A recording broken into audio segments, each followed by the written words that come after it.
నాకు సార్ లాంటి వాళ్ళని చూడంగానే ఒక ఒక పద్యం గుర్తుకొస్తుంది.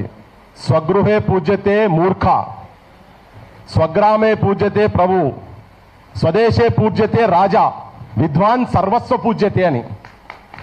మోడు తాగి రోజు పొద్దులేసి పెళ్ళాన్ని కొట్టినా ఏం చేసినా పక్కింటోడు వస్తే నా మొగోడు బంగారం మంచోడని చెప్పుకోవాల్సి వస్తుంది.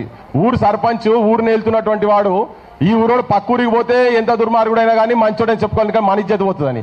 ఇప్పుడు బయట దేశం పోతే కూడా నరేంద్ర మోడీ ఎంత చేసినా కానీ ఏమున్నాయో మంచోడే తీబని చెప్పుకోవాల్సి వస్తుంది. అదేంది కంపల్షన్లా. కానీ నాగేశ్వర్ సార్ అసంటి విద్వాంసులు ప్రపంచంలో ఎక్కడికి పోయినా కానీ గొప్పవారుగా వాళ్ళు ఏ స్థాయిలో ఉన్నా ఎట్లా ఉన్నా ఇవాళ మనం చెప్పుడు కాదు. ఫైనాన్షియల్ టైమ్స్లో సౌత్ ఏషియా బ్యూరో చీఫ్గా ఉన్నటువంటి జాన్ రీడ్ అంటేనే సార్ను కోడ్ చేసుకుంటూ చెప్పిండు. సార్కేం న్యూస్ పేపర్ లేదు ఏం లేదు, కానీ ఎన్రామ్ను సార్ను కోడ్ చేసుకుంటా అనాలిసిస్ చెప్పే దాంట్లో సార్ను కోడ్ చేసుకుంటూ చెప్పిండు. యాడికెళ్ళి వచ్చిండు సోకాల్డ్ జర్నలిస్ట్ అని సార్కు మాట చెప్పిర్రు. సోకాల్డ్ జర్నలిస్ట్ కాదు, he's heart of Telangana, he's heart of common man. నిరుపేదల పక్షపాతి సారు, వాస్తవాలు చెప్పేటువంటి గుణం ఉన్నటువంటి ఈ తెలంగాణ ప్రజలలో ఒకడు. ఇవాళ సార్ మీద దాడి అంటే తెలంగాణ మీద దాడి.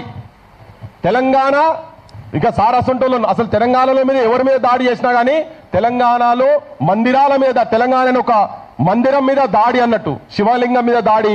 అట్లా ఇప్పుడు సార్ అయినా, రేపు పొద్దుగాల వినాయక రెడ్డి సార్ అయినా, పాశమైనా, రేపు పొద్దుగాల లేకుంటే విమలక్కైనా, సంధ్యకైనా, ఇటువంటి వాళ్ళ మీద ఎక్కడ ఎవరు దాడి చేసినా మీరు గడప గుడి మీద దాడి చేస్తున్నారనేది మర్చిపోవద్దని గుర్తుపెట్టుకోవాలని ఆంధ్రలో చెప్పదలుచుకున్నా నేను.